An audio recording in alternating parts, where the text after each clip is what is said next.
ये कहानी है एक ऐसी राइटर की जिसको अकेला पाकर कुछ बदमाश लड़कों ने उसे बंदी बनाकर उसके साथ जबरदस्ती घिनौना काम किया और उसके बाद उस लड़की के साथ किया हुआ देखेंगे हम इस पूरी कहानी में।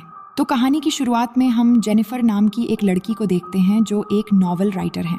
अब क्योंकि वो एक राइटर है इसलिए वो शहर से दूर एक लोकल इलाके में रहने जाने वाली थी ताकि वहां पे वो अपनी नॉवल कंप्लीट कर सके।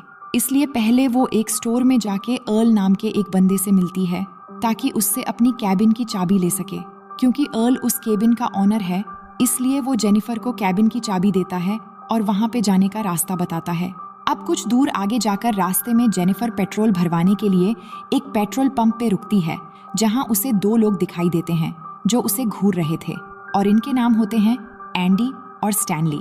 तभी वहां पे जॉनी नाम का एक वर्कर आता है जो जेनिफर की मदद करने लगता है और जेनिफर से पूछता है कि वो कहाँ पे रुकी हुई है। तो जेनिफर कहती है कि वो यहाँ पास ही के एक कैबिन में रहने वाली है। जिसके बाद जेनिफर जॉनी को पैसे देती है।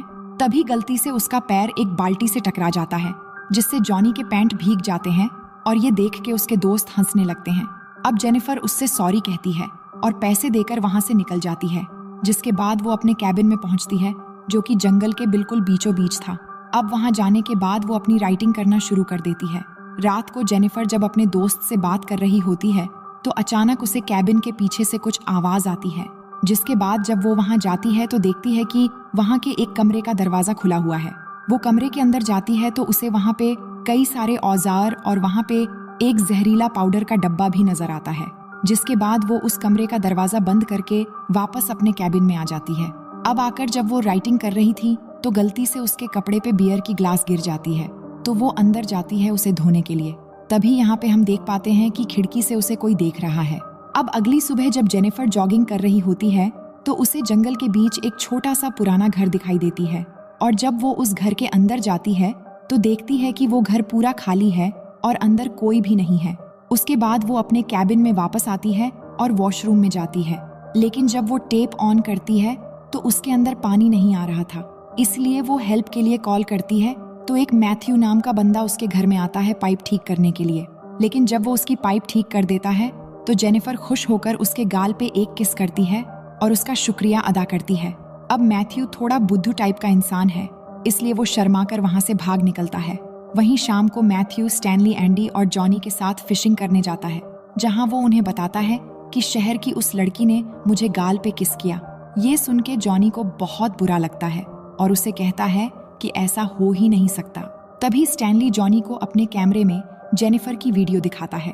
यानी वो स्टैनली ही था जो उसे खिड़की से देख रहा था। ये सब देखकर जॉनी की नीयत खराब हो जाती है और अपने दोस्तों से जेनिफर के बारे में उल्टा सीधा बोलने लगता है और कहता है कि देखना, आज रात को ही मैं इस लड़की का शिकार करूंगा।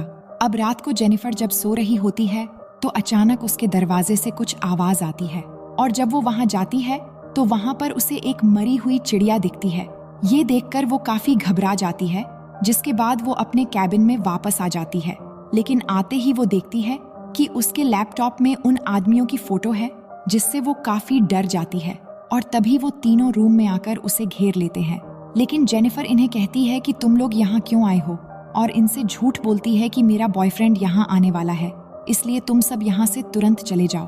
तो जॉनी कहता है कि मुझे पता है इसका कोई बॉयफ्रेंड नहीं है और मैंने सुना है कि इसने मैथ्यू को गाल पे किस किया था। ये कहकर वो मैथ्यू को बुलाकर अंदर लाते हैं। लेकिन जेनिफर कहती है कि मैंने उसका शुक्रिया अदा करने के लिए वो किस किया था। तो जॉनी कहता है कि मैं शहर की लड़कियों को अच्छी तरह जानता हूँ और उन्हें क्या चाहिए होता है ये भी जानता हूँ। जिसके बाद जॉनी जेनिफर को दारू की बोतल देता है और उसे पीने के लिए कहता है। लेकिन जेनिफर ये नहीं करना चाहती। तो जॉनी कहता है कि अगर तुम दारू पी लोगी तो हम लोग यहाँ से चले जाएंगे। जिसके बाद जेनिफर न चाहते हुए भी दारू पी लेती है लेकिन वो लोग फिर भी वहां से नहीं जाते। और तो और जॉनी एक बेसबॉल बैट उसके मुंह में लगाता है और जेनिफर को अपना दांत दिखाने के लिए कहता है। तो जेनिफर उसे अपना दांत भी दिखाती है लेकिन जॉनी उसके दांत पकड़ के हिलाने लगता है। जिसके बाद एक गन निकालकर जेनिफर से कहता है कि इस गन को किस करो और इमेजिन करो कि मैं ही तुम्हारा बॉयफ्रेंड हूँ।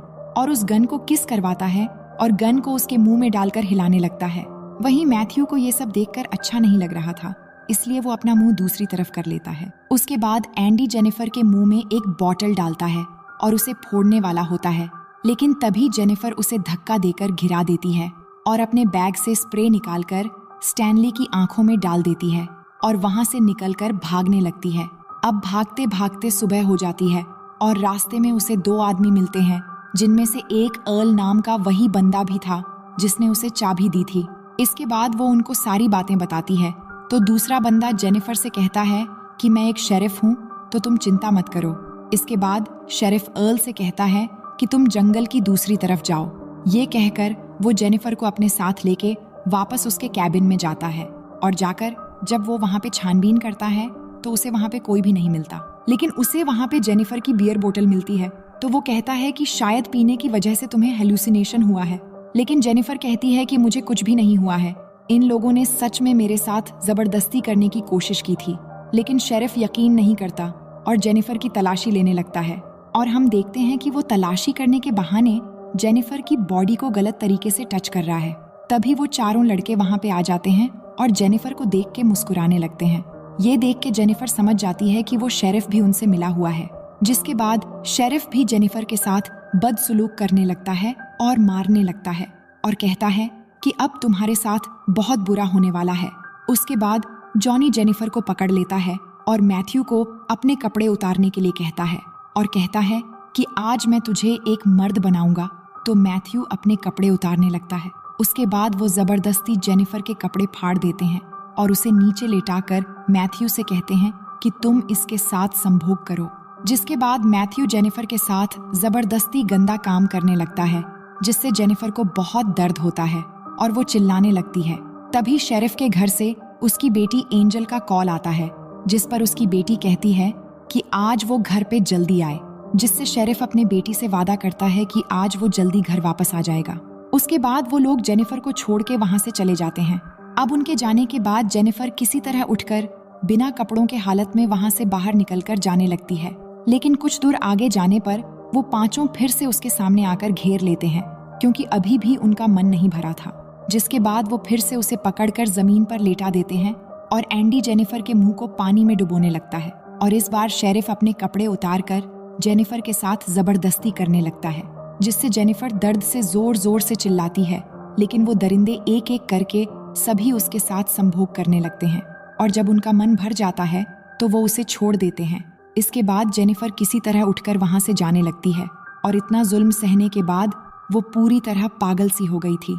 फिर जब वो एक पुल के पास पहुंचती है तो वो पांचों फिर से उसे मारने के लिए वहां आ जाते हैं, लेकिन तभी जेनिफर पानी में कूद जाती है। जिसके बाद जब वो पांचों पानी में देखते हैं तो उन्हें जेनिफर कहीं भी नजर नहीं आती, इसलिए वो घंटों तक उसकी बॉडी के ऊपर आने का इंतजार करते हैं, लेकिन जेनिफर की बॉडी ऊपर नहीं आती। शेरिफ ये देखकर उन सभी से कहता है कि तुम्हें जेनिफर पर नजर रखनी होगी, अगर वो यहाँ से भाग गई तो हम सब मुसीबत में पड़ सकते हैं। फिर वो जेनिफर के सभी चीजों को जला देते हैं ताकि कोई सबूत न बचे।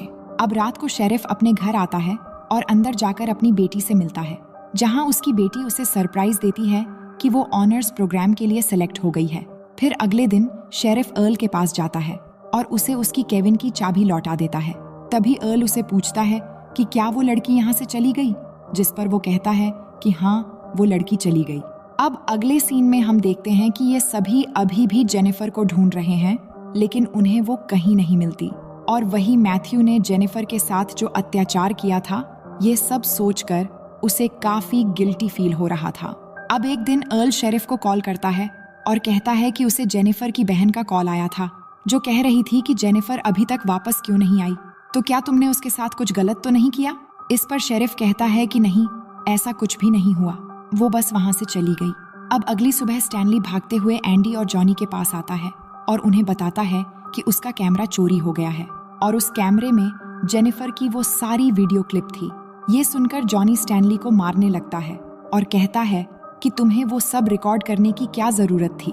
अब रात को जॉनी जब अपने घर में होता है तो उसे अपने दरवाजे पर कुछ आवाज आती है और जब वो वहां जाता है तो उसके दरवाजे पर एक मरी हुई चिड़िया मिलती है, जिसे देखकर वो सोचता है कि शायद स्टैनली और एंडी उसके साथ प्रैंक कर रहे हैं। लेकिन उसे फिर से वही आवाज सुनाई देती है और वहां जाने पर उसे जेनिफर की एक चप्पल मिलती है, जिसे देखकर वो काफी घबरा जाता है। तभी उसे झाड़ियों में से एक और आवाज सुनाई देती है और आगे जाने पर उसे मैथ्यू के हाथ के रबर बैंड्स मिलते हैं, जिससे उसे लगता है कि मैथ्यू ही ये सब कर रहा है। अब अगले दिन हम शेरिफ को अपने घर आता हुआ देखते हैं, जहां उसकी वाइफ एक गिफ्ट देकर उसे कहती है कि किसी ने तुम्हारे लिए ये भेजा है, जिसके अंदर एक कैसेट भी है। अब शेरिफ जब उस कैसेट को हाथ में लेकर देखता है तो वो काफी डर जाता है और उन लड़कों के पास जाता है, जहां जाकर वो स्टैनली को पीटने लगता है और कहता है कि तुम्हें वो वीडियो रिकॉर्ड करने की क्या जरूरत थी। तभी जॉनी कहता है कि कल रात को मुझे भी कोई परेशान कर रहा था और मुझे पता है कि ये सब मैथ्यू ही कर रहा है, क्योंकि उसे जेनिफर की मौत से गिल्टी फील हो रहा है, इसलिए वो हमें डराना चाहता है। फिर शेरिफ उन्हें मैथ्यू को ढूंढ कर लाने के लिए कहता है और वो खुद अर्ल के पास जाता है और उसे शूट करके मार देता है, क्योंकि अर्ल को भी उन पर शक हो गया था। इधर मैथ्यू जेनिफर के घर के बाहर बैठकर गिल्टी फील कर रहा था। तभी उसे जेनिफर की आवाज सुनाई देती है, जिससे वो ऊपर जाता है तो उसके सामने जेनिफर एक सोफे पर बैठी हुई थी। फिर वो उसे अपने पास बुलाती है और कहती है कि मुझे पता है कि तुम गिल्टी फील कर रहे हो। तभी मैथ्यू जेनिफर से माफी मांगने लगता है और कहता है कि मैंने जानबूझकर तुम्हारे साथ ऐसा नहीं किया था, लेकिन जेनिफर उसके गले में एक रस्सी डालकर जोर से कसने लगती है, जिससे मैथ्यू बेहोश हो जाता है। वहीं एंडी और स्टैनली मैथ्यू को ढूंढ रहे होते हैं और ढूंढते ढूंढते एंडी एक सुनसान घर के अंदर जाता है, जहां पर उसे एक गद्दा दिखता है। वहीं इधर स्टैनली के सामने जेनिफर आ जाती है, जिसे देखकर जब वो उसे मारने के लिए आगे बढ़ता है तो उसका पैर एक ट्रैप में फंस जाता है, जिससे वो चिल्लाकर एंडी को बुलाने लगता है। और जब एंडी वहां पर आता है तभी जेनिफर पीछे से आकर एंडी पर अटैक कर देती है और फिर स्टैनली के भी सर पर मार देती है, जिससे वो बेहोश हो जाते हैं। अब एंडी की जब आंख खुलती है तो वो खुद को लकड़ी के सहारे एक बाथ टब पर लेटा हुआ पाता है। तभी जेनिफर वाटर ऑन करके उस टब को भरने लगती है। इधर स्टैनली को भी उसने एक पेड़ से बांध रखा होता है और उसे चूहा खिलाते हुए उसका वीडियो बनाने लगती है और उसकी आईब्रो पर फिशिंग हुक लगाकर उस धागे को पेड़ से बांध देती है, जिससे वो अपनी आंखें न झपका पाए।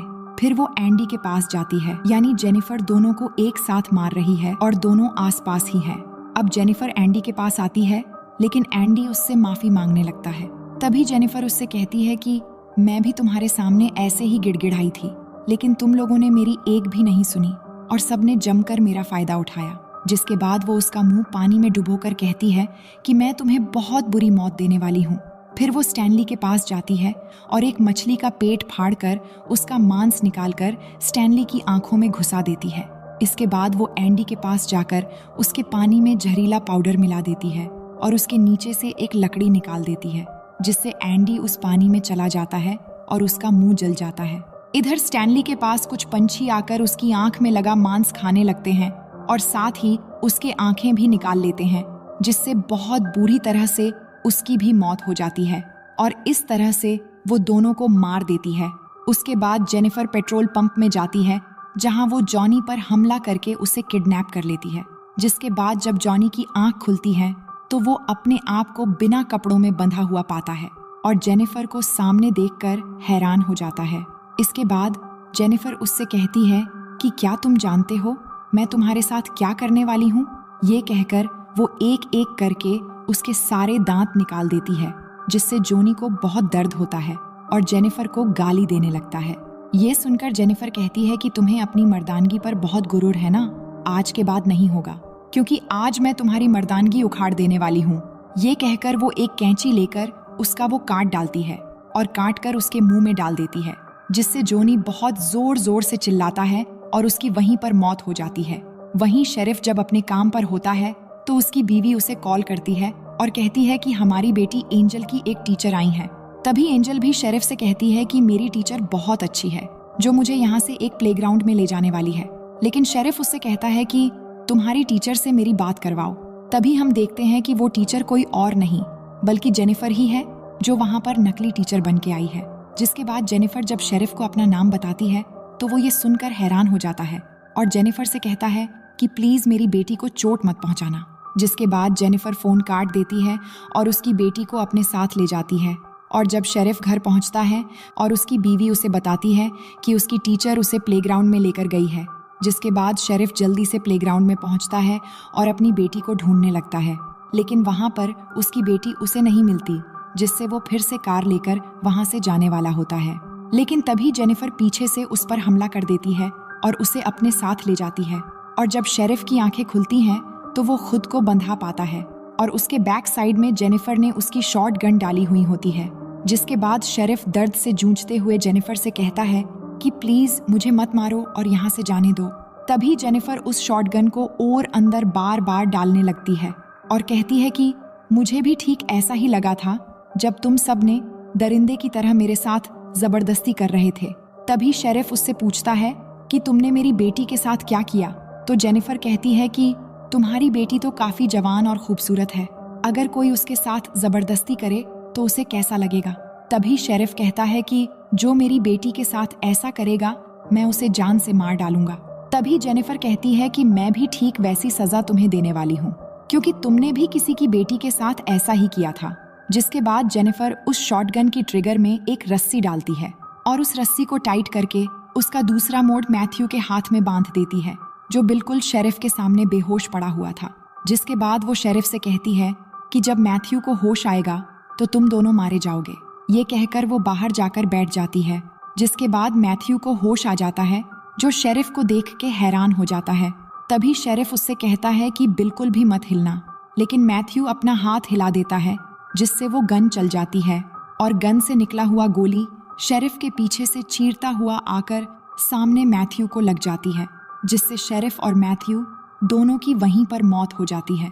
फिर हम जेनिफर को देखते हैं, जो इन सभी दरिंदों को बुरी तरह से मौत देकर अपना बदला लेने के बाद बहुत खुश थी।